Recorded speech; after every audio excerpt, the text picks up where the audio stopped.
بسم اللہ الرحمن الرحیم۔ سامعین اکرام، آپ سن رہے ہیں اردو کہانی ظالم شوہر، جس کے مصنف ہیں طاہر جاوید مغل، اور یہ اس سلسلے کی قسط نمبر 4 ہے۔ مجھے امید ہے آپ کو میری یہ کاوش پسند آ رہی ہوگی۔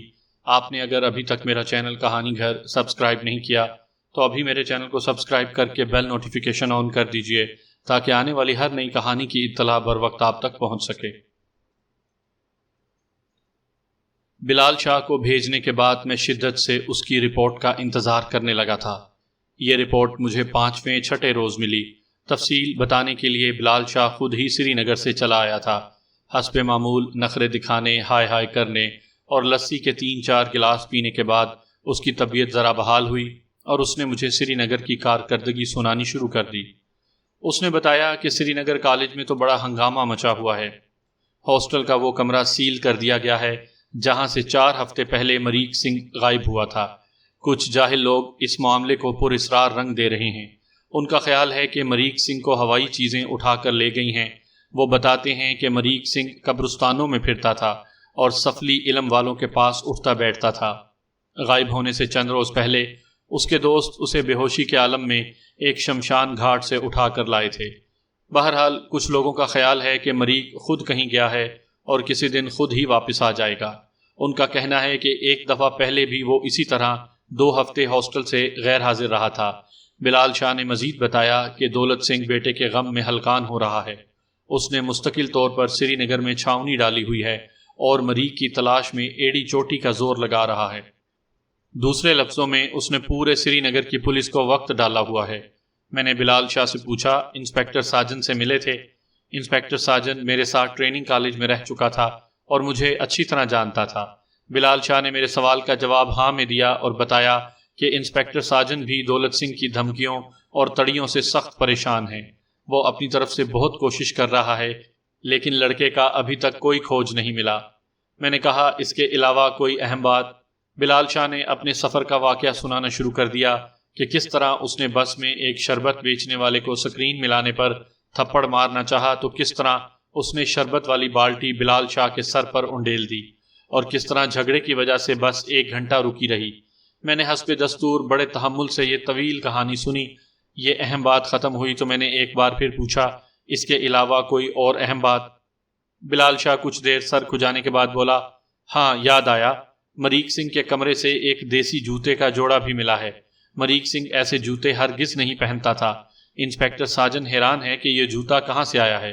اور ہاں، ایک اور بات تو میں بھول ہی گیا، تھکاوٹ نے میرے دماغ کے کڑاکے نکال دیے ہیں۔ میں نے کہا، دماغ کے کڑاکے تو لسی نے نکالے ہیں، خیر بتاؤ کیا یاد آیا ہے؟ وہ بولا، مریک سنگھ کے علاوہ اس کا ایک گہرا دوست عثمان بھی غائب ہے۔ یہ لڑکا لدھیانے ہی میں رہتا تھا اور مریک سے اس کا بہت ملنا جلنا تھا۔ مریک کے روپوش ہونے کے 9-10 روز بعد بھی وہ گھر سے بتائے بغیر کہیں چلا گیا۔ اس کے بوڑھے والدین کا رو رو کر برا حال ہے۔ بلال شاہ سے ساری صورتحال جاننے کے بعد میرا ایک بار پھر پنجاب سے نکلنا ضروری ہو گیا تھا۔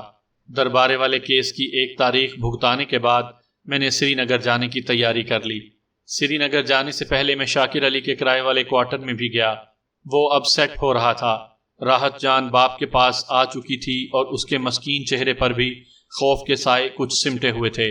تاہم وہ سب فردوس جمال کے بارے میں سخت پریشان تھے۔ راحت کا بھائی فردوس ابھی تک کشمیر میں ہی تھا۔ وہ اپریل کی ایک گرم شام تھی جب میں لدھیانے سے سری نگر کے لیے روانہ ہوا۔ بس اور ریل کے طویل سفر کے بعد میں اگلے روز رات 9 بجے سری نگر پہنچا۔ بس اڈے سے میں نے سیدھا انسپیکٹر ساجن کے تھانے کا رخ کیا۔ خوش قسمتی سے اس کی رات کی ڈیوٹی تھی، وہ تھانے ہی میں مل گیا۔ کام وام کچھ نہیں تھا۔ نہانے کھانے اور چائے کے بعد ہم سگریٹ سلگا کر بیٹھ گئے۔ مریک سنگھ کے کیس پر بات ہونے لگی۔ یہ سلسلہ ساری رات چلتا رہا۔ گفتگو کے دوران میں نے اس جوتے کا پوچھا جو مریک سنگھ کے کمرے سے ملا تھا۔ یہ جوتا انسپیکٹر ساجن کی الماری میں رکھا تھا۔ ساجن گیا اور تالا کھول کر نکال لایا۔ ایک طرح سے اس وقت یہ جوتا ہی اس کیس کا واحد سراغ تھا۔ جوتا کچھ بڑا تھا، غالباً 9-10 نمبر کا تھا۔ میں نے اسے اچھی طرح الٹ پلٹ کر دیکھا، کوئی خاص بات نظر نہیں آئی۔ تلوے گھسے ہوئے تھے، یقین سے نہیں کہا جا سکتا تھا کہ تاہم اسے استعمال ہوئے 2-3 ماہ سے زائد ہو چکے تھے۔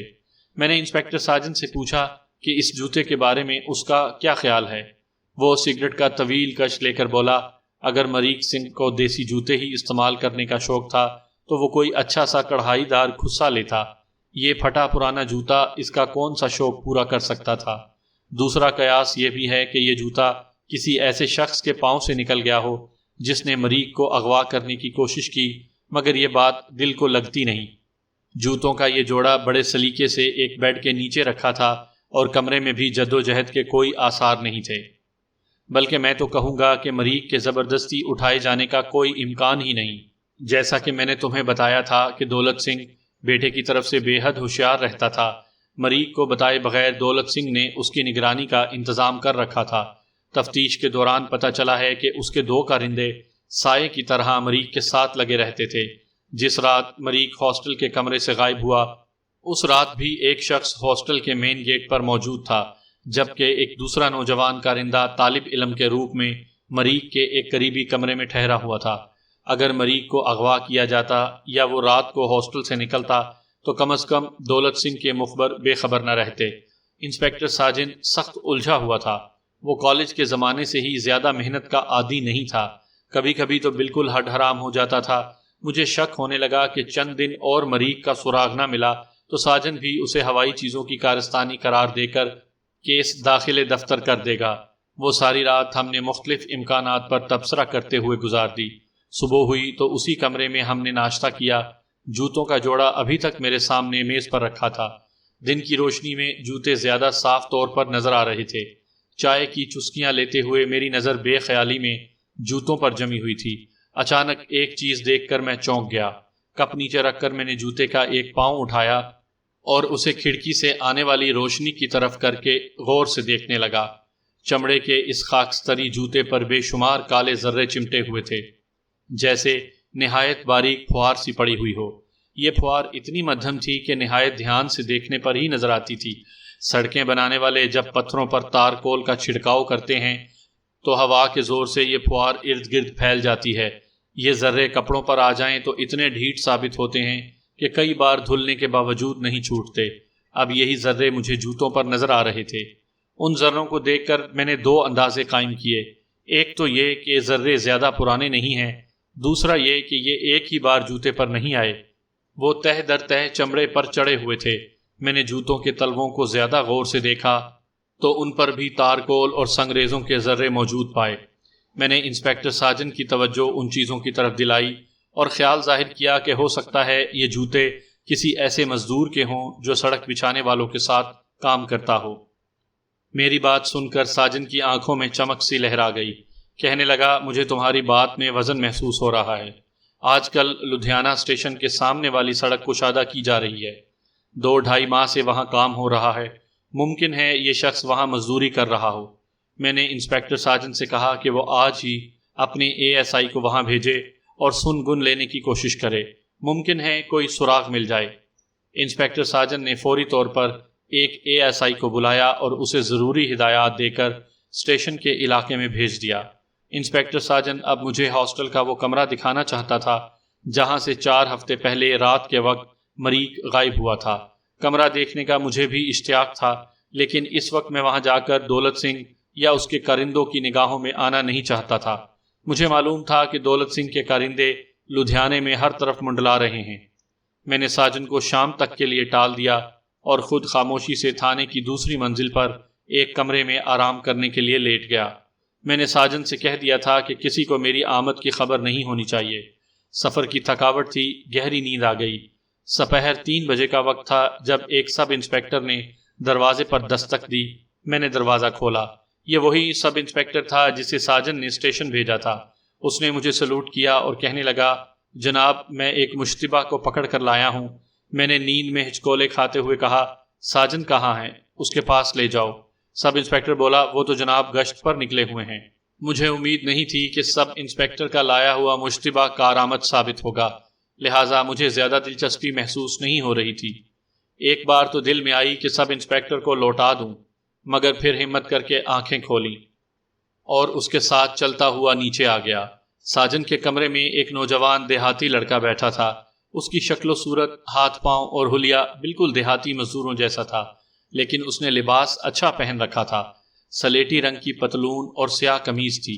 قمیص کا پچھلا حصہ پتلون سے باہر نکلا ہوا تھا، گریبان کے بٹن الٹے سیدھے لگے ہوئے تھے اور پتلون کی پیٹی نیچے لٹک رہی تھی۔ فوراً اندازہ ہوتا تھا کہ یہ لباس اس کا نہیں ہے۔ وہ سخت گھبرایا ہوا تھا۔ میں نے اس سے پوچھ گچھ شروع کی۔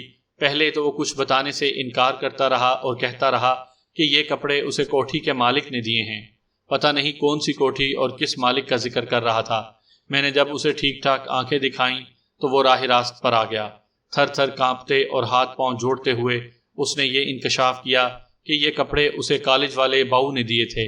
میں نے چونک کر پوچھا، کون سا کالج والا باؤ؟ جواب میں اس نے مریک سنگھ کا حلیہ بتانا شروع کر دیا۔ لمبا قد، گھنگریالے بال، ہاتھ میں کڑا اور تھوڑی تھوڑی نیلی آنکھیں۔ میرے ساتھ ساتھ سب انسپکٹر اور دوسرا عملہ بھی حیران رہ گیا۔ میں نے سب انسپکٹر سے پوچھا، اسے کہاں سے لائے ہو؟ میرا اشارہ مشتبہ کی طرف تھا۔ سب انسپکٹر نے بتایا، یہ سڑک بنانے والے ٹھیکیدار کی لیبر میں کام کر رہا تھا۔ اس کے علاوہ بہت سے دیہاتی مزدور وہاں کام کر رہے ہیں۔ مجھے اس کے کپڑوں سے شک ہوا تھا۔ میں نے تھانے چلنے کو کہا تو یہ بری طرح گھبرا گیا۔ میں نے نوجوان سے نام پوچھا تو اس نے رام داس بتایا۔ وہ پونچھ کے ایک نواحی گاؤں کا رہنے والا تھا اور مزدوری کے لیے سری نگر آیا ہوا تھا۔ میں نے سنجیدگی سے کہا، رام داس، جو کچھ بھی تمہیں معلوم ہے صاف صاف اور بغیر جھوٹ ملائے بتا دو۔ اسی میں تمہاری خیر ہے اور اسی میں ہمارا بھلا ہے۔ رام داس نے رک رک کر اور گھبرا گھبرا کر جو کچھ بتایا وہ یوں تھا۔ آج سے کوئی 4-5 ہفتے پہلے وہ بیکار تھا اور روز صبح اڈے پر بیٹھنے جاتا تھا۔ اڈے سے مراد وہ جگہ ہے جہاں مزدور پیشہ مزدوری کی تلاش میں بیٹھتے ہیں۔ ایک روز مریک سنگھ اور اس کا ایک دوست اسکوٹر پر وہاں سوار پہنچے۔ وہ مزدوروں کا جائزہ لیتے رہے، پھر ان کی نگاہ رام داس پر پڑی۔ انہوں نے کہا کہ ایک دن کا کام ہے۔ دہاڑی طے کر کے رام داس ان کے ساتھ ہی اسکوٹر پر بیٹھ گیا۔ وہ دونوں رام داس کو سیدھا کالج کے ہاسٹل میں لے گئے۔ یہاں ایک کمرے میں پہنچ کر انہوں نے دروازہ اندر سے بند کر لیا اور اسے چائے وغیرہ پلائی۔ بعد میں وہ کہنے لگے کہ انہیں مزدور وغیرہ کی ضرورت تو نہیں تھی، دراصل وہ کالج میں ایک ڈرامہ کر رہے ہیں جس میں انہیں مزدوروں والا لباس درکار ہے۔ انہوں نے رام داس کو 5-5 روپے کے 4 کھڑکتے ہوئے نوٹ دیے اور اس کا لباس مانگ لیا۔ نوٹ دیکھ کر رام داس فوراً کپڑے دینے پر تیار ہو گیا۔ اس رقم سے تو وہ ایسے 20 جوڑے خرید سکتا تھا۔ مریک نے اسے اپنا ایک پرانا جوڑا الماری سے نکال کر دے دیا۔ اس کے علاوہ ایک چپل بھی کہیں سے منگوا دی۔ رام داس شام تک اس کمرے میں ان کے ساتھ رہا۔ اندھیرا گہرا ہوا تو انہوں نے اسے تنگ سیڑھی کے ذریعے بلڈنگ کی پچھلی طرف پہنچایا اور پھر باہر نکال دیا۔ یہ تھی رام داس کی کل رویداد۔ یہ رویداد ہمارے لیے بے حد اہم تھی۔ میں نے رام داس سے مختلف سوالات کیے اور یہ نتیجہ نکالا کہ مریک سنگھ کا ساتھی لڑکا اس کا دوست عثمان ہی تھا۔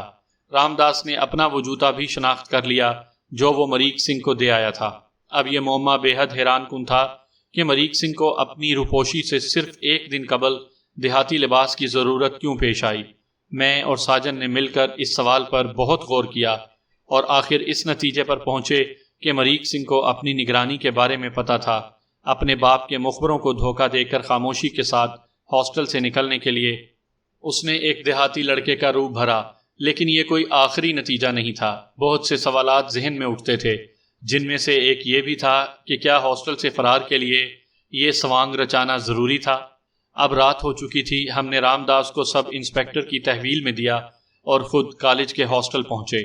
ہم دونوں سادہ لباس میں تھے، تاہم ہاسٹل کا چوکیدار اور نائب سپرنٹینڈنٹ انسپکٹر ساجن کو اچھی طرح جانتے تھے۔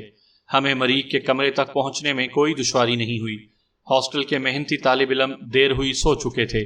بس کسی کسی کمرے میں روشنی ہو رہی تھی اور ایسی آوازیں پیدا ہو رہی تھیں جن سے پتہ چلتا تھا کہ شطرنج، تاش یا بیت بازی کی محفل جمی ہوئی ہے۔ ہم نے بآہستگی کمرے کا تالا کھولا اور اندر داخل ہو گئے۔ کھڑکی کے پردے برابر کر کے ساجن نے ہلکی روشنی کا بلب جلا دیا۔ ویسا ہی کمرہ تھا جیسے عام ہاسٹلوں میں ہوتے ہیں۔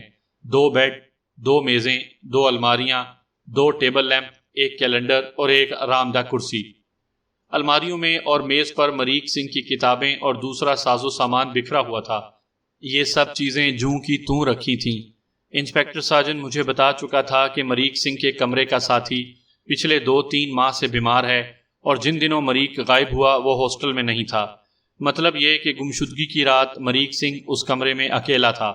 میں نے طائرانہ نظروں سے کمرے کا جائزہ لیا۔ مجھے معلوم تھا انسپکٹر ساجن کمرے کی اشیاء کا کئی بار معائنہ کر چکا ہوگا، لہٰذا انہیں دیکھنے بھالنے کی ضرورت نہیں تھی۔ میں کالج کے کمرے کے در و دیوار کو دیکھنے لگا۔ اگر کبھی آپ کو کسی کالج کے ہاسٹل میں جانے کا اتفاق ہوا ہو تو سب سے زیادہ دلچسپی آپ کو ہاسٹل کی دیواروں میں محسوس ہوئی ہوگی۔ ان دیواروں پر نوجوان نسل بذریعہ تحریر اپنے جذبات کا کھل کر اظہار کرتی ہے۔ دروازوں، دیواروں پر ایسے ایسے فقرے لکھے ملتے ہیں کہ پڑھنے والا کبھی سر کو پیٹتا ہے، کبھی روتا ہے۔ مریخ سنگھ کے کمرے کی دیواریں بھی اس کی داستان عشق کی گواہ تھیں۔ جگہ جگہ رومانی اشعار لکھے ہوئے تھے، کہیں انگریزی کے فقرے تھے، کہیں اردو کے۔ ایک کھڑکی کی چوکھٹ پر باریک پینسل سے 1000 دفعہ راحت کا نام لکھا ہوا تھا۔ ایک جگہ لکھا ہوا تھا، تو میری زندگی کی مالک ہے راہی، مجھ سے نہ بچھڑنا، میں مر جاؤں گا۔ ایک میز کے تختے پر دھوبی کا حساب لکھا ہوا تھا اور اس کے نیچے مریخ سنگھ کی لکھائی میں ایک فقرہ تھا، بدھ اور سوموار کو مل سکتی ہے، رات 9 بجے آئے گی، صرف آدھ پون گھنٹہ ٹھہرے گی۔ میں نے اس فقرے پر خاص طور سے غور کیا۔ وجہ یہ تھی کہ یہ تحریر تازہ تھی اور اسی ہولڈر سے لکھی گئی تھی جو اب بھی میز پر موجود تھا۔ میں نے ساجن کی توجہ تحریر کی طرف دلائی۔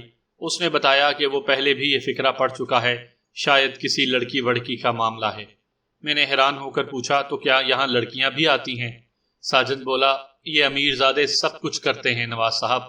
سپرنٹینڈنٹ تو ہاتھ باندھے کھڑا رہتا ہے نوٹوں کے سامنے، لڑکیاں نہیں آئیں گی تو اور کیا ہوگا؟ میں نے کہا، لیکن میرا خیال ہے مریخ سنگھ ایسا نہیں تھا، اسے تو راحت جان کے سوا کچھ اور نظر ہی نہیں آ رہا تھا۔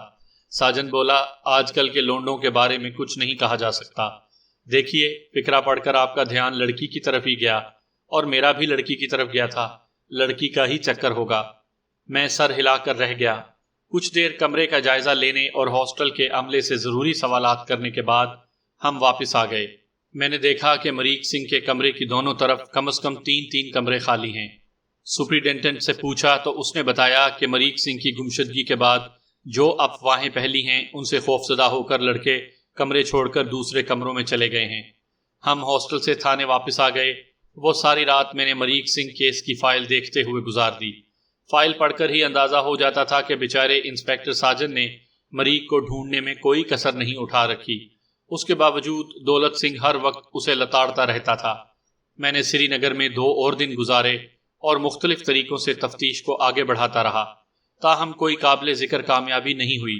صرف اتنا معلوم ہوا کہ دولت سنگھ اب پولیس سے مایوس ہو گیا ہے اور اس نے گمشدہ بیٹے کا سراغ لگانے کے لیے جرائم پیشہ لوگوں سے رابطے شروع کر دیے ہیں اور انہیں بڑی بڑی رقموں کا لالچ دے رہا ہے۔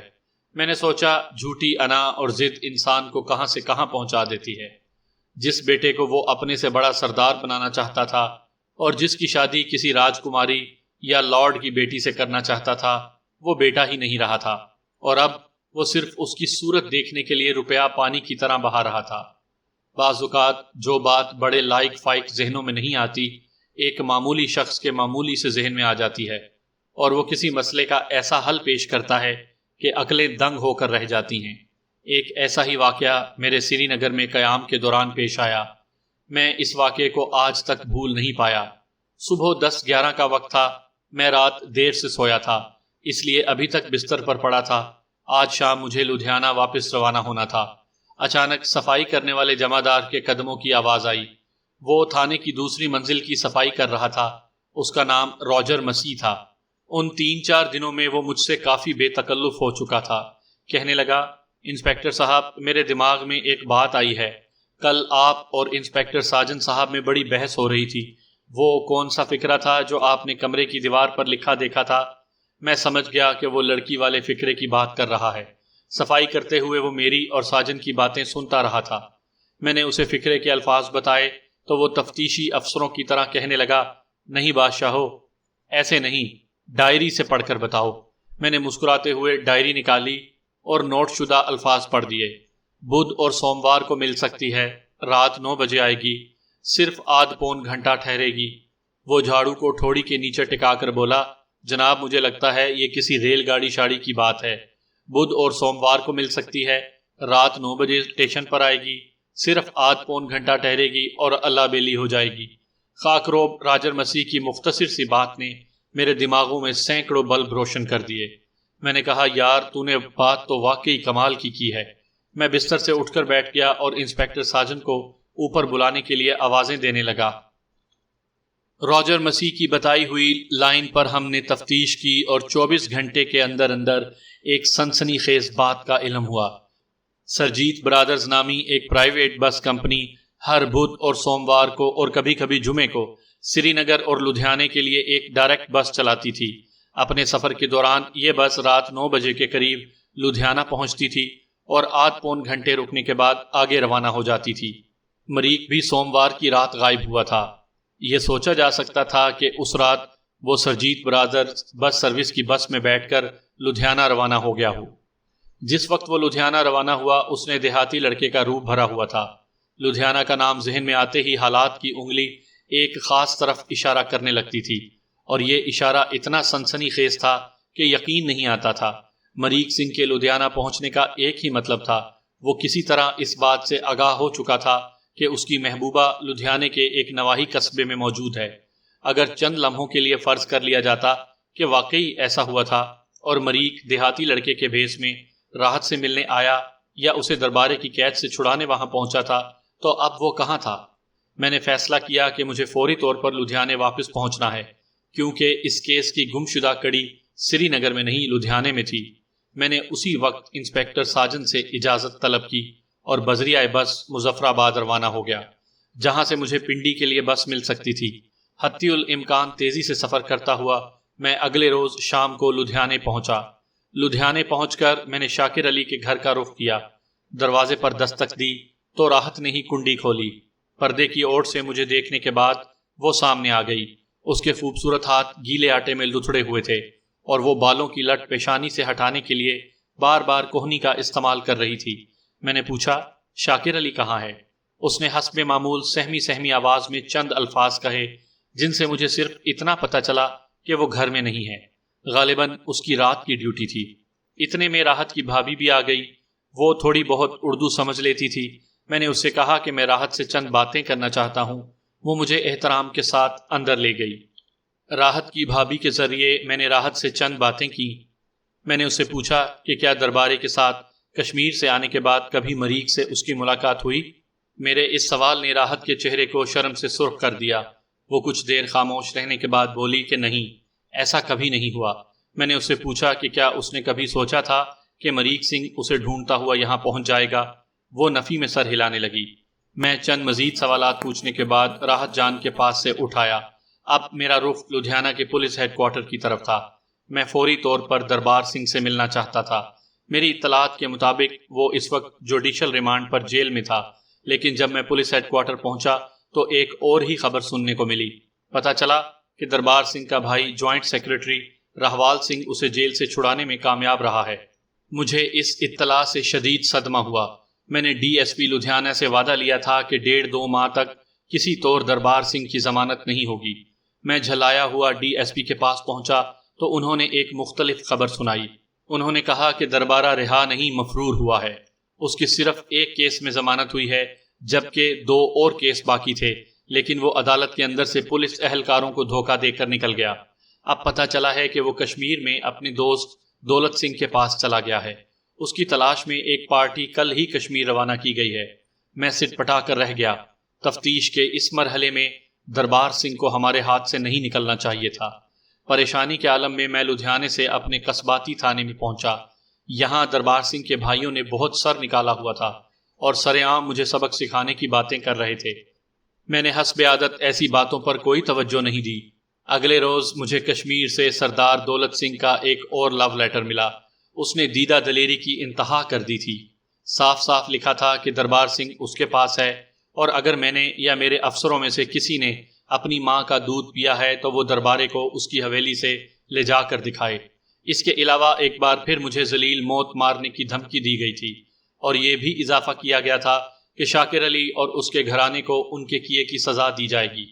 مجھے اس خط کی تحریر میں دربار سنگھ کا مسکراتا چہرہ نظر آ رہا تھا۔ میں نے سوچا شاید وہ ابلیس اس وقت شراب کے نشے میں چور کسی اور کشمیری سیب میں اپنے منحوس دانت گاڑے بیٹھا ہوگا۔ دولت سنگھ کے مہمان خانے میں کوئی اور راحت جان اس کے ستم کا شکار ہوگی۔ میری آنکھیں جلنے لگیں۔ بے خیالی میں نے اپنا بایاں ہاتھ زور سے میز پر مارا۔ ٹوٹی ہوئی انگلیوں سے لے کر کوہنی کے جوڑ تک درد کی ٹیسیں لپک گئیں اور میں تڑپ کر رہ گیا۔ درد چھڑ گیا تو میں اٹھ کر ٹہلنے لگا۔ دماغ بدستور کیس کی گتھیوں میں الجھا ہوا تھا۔ ایک بات بالکل صاف تھی کہ اگر مریک سنگھ راحت کی تلاش میں یہاں آیا تھا تو اس قصبے میں ضرور پہنچا ہوگا۔ ہو سکتا ہے اس نے دربارے کے گھر کے آس پاس چکر لگائے ہوں، اور یہ بھی ممکن ہے کہ دربارے سے ملا بھی ہو، مگر سوال یہ تھا کہ اب وہ ہے کہاں؟ میری چھٹی حس کہہ رہی تھی کہ وہ اسی علاقے میں کہیں موجود ہے، ممکن ہے اسی قصبے میں کہیں ہو۔ کچھ دیر سوچ بچار کے بعد میں نے ایک فیصلہ کیا اور تھانے کے پورے عملے کی ایک میٹنگ بلائی۔ میں نے انہیں سمجھایا کہ اس قصبے میں یا قصبے کے ارد گرد کسی ڈیرے پر ایک ایسا لڑکا موجود ہے جو یہاں کا رہنے والا نہیں ہے۔ ہو سکتا ہے وہ کسی کے پاس ملازمت کر رہا ہو، اور یہ بھی ہو سکتا ہے کہ کسی نے اسے زبردستی روک رکھا ہو۔ اگر وہ حبس بے جا میں ہے تو زیادہ امکان اس بات کا ہے کہ وہ دربارے کے بھائیوں یا ان کے کسی جاننے والے کے پاس ہوگا۔ بہرحال جس طرح بھی ہو ہمیں اسے ڈھونڈنا ہے۔ میں نے سب سے کہا کہ وہ اپنے اپنے طور پر اس علاقے میں نگاہ رکھیں۔ اس کے علاوہ تمام کچے اور پکے مخبروں کو ہوشیار کر دیا۔ اس کے بعد میں نے عملے کو مریک سنگھ کی تصویر دکھائی اور اس کی شناخت کے لیے دیگر نشانیاں بتائیں۔ میں نے خاص طور پر ہدایت کی کہ یہ کام رازداری سے کرنا ہے، ورنہ لڑکے کی جان خطرے میں پڑ سکتی ہے۔ میری ان کوششوں کا نتیجہ 3 روز بعد نکلا، جب عنایت تیلی نام کے ایک ہوشیار مخبر نے اطلاع دی کہ دربار سنگھ کے باغ میں روزانہ ایک فالتو آدمی کی روٹی جاتی ہے، جس سے شک ہوتا ہے کہ انہوں نے وہاں کوئی بندہ رکھا ہوا ہے۔ کچھ روز پہلے باغ کے اندر سے چیخ و پکار کی آوازیں بھی سنائی دی تھیں، جنہیں کھیتوں میں کام کرتی ہوئی چند عورتوں نے سنا تھا۔ میں نے اس اہم اطلاع کی اپنے طور پر تصدیق کرائی تو پتہ چلا کہ یہ واقعات درست ہیں۔ اب شک و شبہ کی کوئی گنجائش نہیں رہ گئی تھی۔ یقیناً باغ کے اندر کوئی گڑبڑ تھی۔ اسی شام میں نے ڈی ایس پی لدھیانہ کو اپنے ارادے سے باخبر کیا۔ جب انہوں نے کارروائی کی اجازت دے دی تو میں نے قصبے میں واپس آ کر ایک مضبوط چھاپہ مار پارٹی ترتیب دی اور ایکشن کے لیے تیار ہو گیا۔ ہم نے رات قریباً 11 بجے نہایت خاموشی سے باغ کا محاصرہ کر لیا۔ یہ کافی گھنا باغ تھا اور یہاں کے کلمی آموں کی پیٹیاں دربارہ 2-3 دفعہ میرے لیے بھیج چکا تھا، تاہم آج یہ آم، جامن اور امرود اس کے جرم پر پردہ ڈالنے سے قاصر تھے۔ ہم تیزی سے باغ کے اندر داخل ہوئے۔ رکھوالی کرنے والے 2 جسیم کتوں نے ہم پر حملہ کیا، جن میں سے ایک کو زخمی اور دوسرے کو ٹھنڈا کر دیا گیا۔ باغ کے رکھوالوں نے کوئی خاص مزاحمت نہیں کی، صرف 2 آدمیوں نے جوابی فائرنگ کی، جن میں سے ایک بھاگ گیا اور دوسرے کو رستم ہند بلال شاہ نے جن جپھا مار کر سر کے بل ایک پودے میں دے مارا۔ باقی 3 آدمیوں نے ہاتھ کھڑے کر دیے۔ باغ کے عین درمیان 3-4 کمروں کا ایک مکان تھا، جس کے صحن اور برآمدے میں لاتعداد خشک پتے بکھرے پڑے تھے۔ ہم آگے بڑھے تو اندرونی کمرے سے کسی کے چیخنے کی آواز آئی۔ ایک سبز رنگ کے دروازے پر موٹا سا تالا لگا تھا۔ گرفتار ہونے والوں میں سے ایک لم ڈھینگ نے چابی نکال کر تالا کھولا۔ اندر لالٹین کی روشنی میں ایک لڑکا نظر آیا۔ اس کے چہرے کے بال بڑے ہوئے تھے۔ اس کی ایک کلائی میں لوہے کی زنجیر تھی، جس کا دوسرا سرا پلنگ نما چارپائی سے بندھا ہوا تھا۔ میں نے غور سے دیکھا، یہ لڑکا مریک سنگھ ہرگز نہیں تھا۔ میرے سینے میں مایوسی کی لہر دوڑ گئی۔ ہماری توقعات کے بالکل برخلاف باغ سے برآمد ہونے والا لڑکا عثمان تھا۔ جیسا کہ میں بتا چکا ہوں، عثمان سری نگر کالج میں مریک کا گہرا دوست تھا، اور مریک کی گمشدگی کے چند روز بعد وہ بھی لاپتہ ہو گیا تھا۔ عثمان کے چہرے پر زخموں اور رگڑوں کے بہت سے نشانات تھے، اور اس کے دائیں پاؤں کی ہڈی پنڈلی سے ٹوٹی ہوئی تھی۔ وہ غالباً ابھی تک اسی لباس میں تھا جس میں کئی ہفتے پہلے گھر سے غائب ہوا تھا۔ برآمد ہونے کے بعد سے وہ مسلسل رو رہا تھا۔